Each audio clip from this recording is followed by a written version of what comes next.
அனைவருக்கும் கனிவான நல்வணக்கங்கள். A very good morning to everyone. I'm extremely happy and delighted to be here to speak with youngsters. When they said shaping the future, definitely talking to youngsters would matter. Youngsters, children are the hope of future. Future, when we mention, we directly mean something to do with timeline. Immediately, we have the understanding about the past and the present. Time is something that is understood by us only and only by our memory and understanding. I remember my past. I plan my future. So what is the continuum? What is the continuity that takes me from the past to the future? As I go on to talk about this very important thing, I request every youngster in the audience to kindly pay attention, because what we talk to you today may sound a little boring at this point in time, but I want you to carry this seed, grow with it, grow it inside you. Mind. When we say mind, how do we understand mind? How do we see others' mind? How do we understand it? We understand it sometimes by their words, sometimes by their eyes. The eyes look sad. The eye looks very happy, joyous. The eyes look very fishy sometimes. It's the face sometimes. Sometimes it's the gestures. Sometimes it's the overall body language. As dancers, we always experience how body language can be very communicative. You can understand that your friend is not in the right state of mind by the body language. So ultimately, every time, each day, every time we relate with the next person, what we are dealing with is emotions. Emotions is the undercurrent thing, the spontaneous thing, the never-ending course that travels with us from the past into the present and to the future. When we say emotions, it involves our behavior and others' behavior, our expectations and others' expectations of us. All these interpersonal relationships, this decides what kind of overall life we would have. So when you are talking about mind, we have to understand that it has a very special quality. Probably it is the greatest double-edged knife that God has given us. That on one side, it can be used for the wonderful. You can imagine endlessly with your mind. You can plan about the future. You can aim for it, work, become ambitious, achieve. All the growth that we see around us is because of the mind, its dreaming, its imagination, all the passion that it has had. On the other side, mind can get very mean. It can get very wavery. It can get very restless, very manipulative. It can grow to be a weapon that can be aimed at the other person. So, when we say about shaping future, I definitely want all of us to think about how my present is. Am I able to carry myself? Am I able to face myself? When we are alone, imagine you don't have your gadgets with you. Imagine no cell phone, no tower, no, maybe after a storm or something that you have no connection.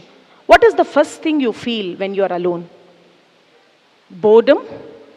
Whom are you bored with? The most boring person that we find is ourselves, most often. To avoid ourselves, to avoid facing our inner voice, we keep engaging in chats, we keep engaging in social media, we keep on scrolling that mobile continuously because we are bored. We don't know how to face ourselves. We probably don't know to remain quiet and understand who we are. And this ability to stay with yourself, to understand your inner self, will actually make you emotionally very calm and composed. In every given day, take those few minutes aside for yourself, where you will not use mobile, you will not use other gadgets, you will not do anything productive, and it's okay.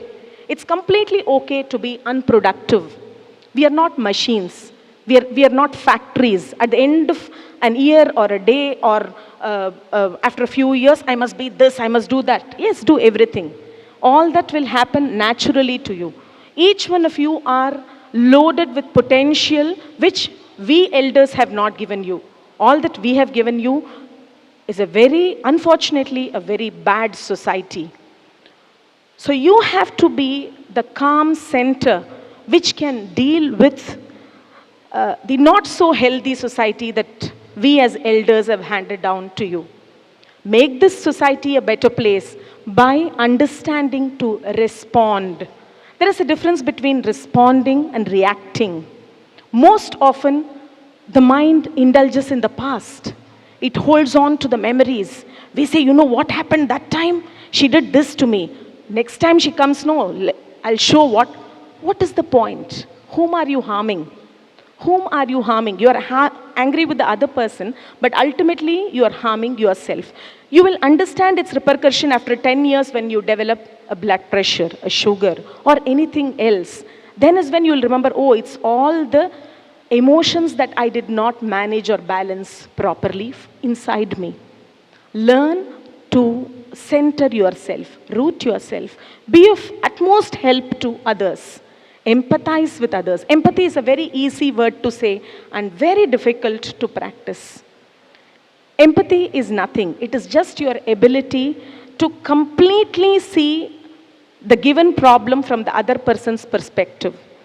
And if each one of us decide from this day to judge others a little less, push others a little less, pressurize others a little less, we will feel a calmness and a state of peace around us.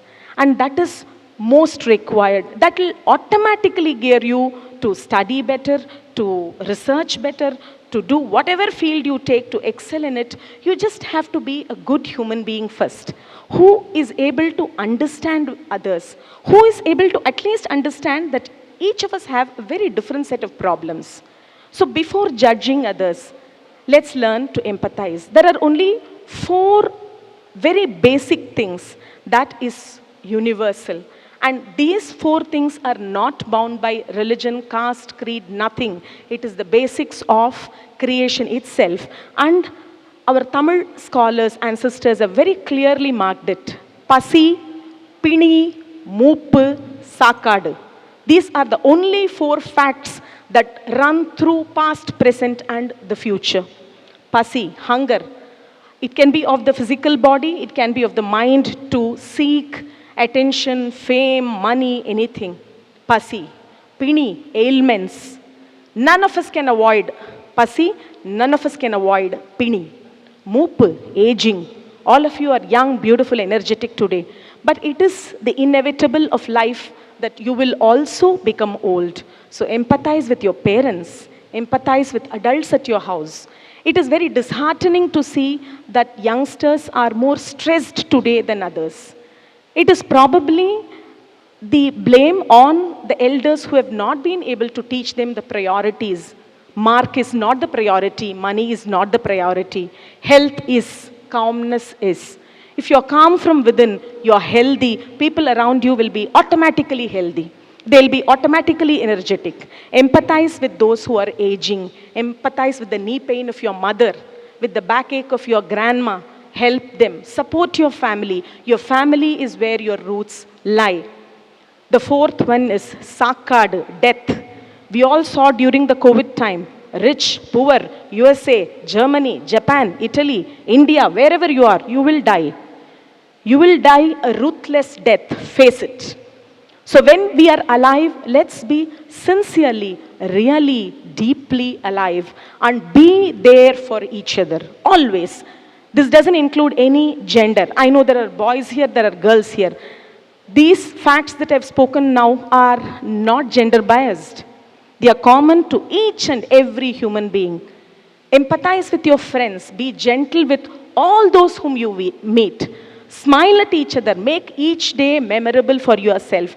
That way, you will shape your future in such a beautiful way that you would not even realize that, you know what, 10 years ago I had planned that I'll make a company in 10 years. Today I am the boss of the company. No. No. In that process, you might have hurt hundreds of people. Who will calculate all that? Your achievement or your success is not a one-day story.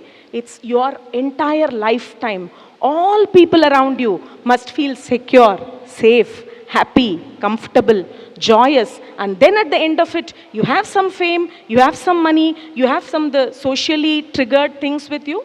It's a bonus. But don't aim and run towards that. So I'm very happy that TEDx could provide such a platform for people like me to talk to youngsters, and I sincerely thank Sri Sairam Engineering College for having given me this wonderful opportunity. Today, as a dancer, dance teacher, and a person from psychology background, we will be presenting a composition of Mahakavi Subramania Bharatiyar. My dancers will be dancing here. And in that composition, Mahakavi Bharati very beautifully says the nature of mind. He says how the mind indulges in the past. It is restless to achieve, at the same time, very scared to do new things. You ask anybody to take a new endeavor and come and do it, immediately we'll back out. We'll say, no, not me. I thought he will do it. Can you go and tell principal this? No, not me. Can you go? Every one of us want to pass the responsibility. Bharati talks about that in this poetry. And finally, he says how we keep the grudges, grievances in our mind as if they were a treasure. He even compares it to the crows which eat the dead. He says we live on the dead past as if the emotional past. The real past, the history is very much required. But the emotional clinging to the past, we behave as if we have to eat the dead.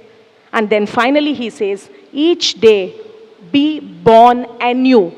Wish each other happy birthday every day. Every day each of us are born anew.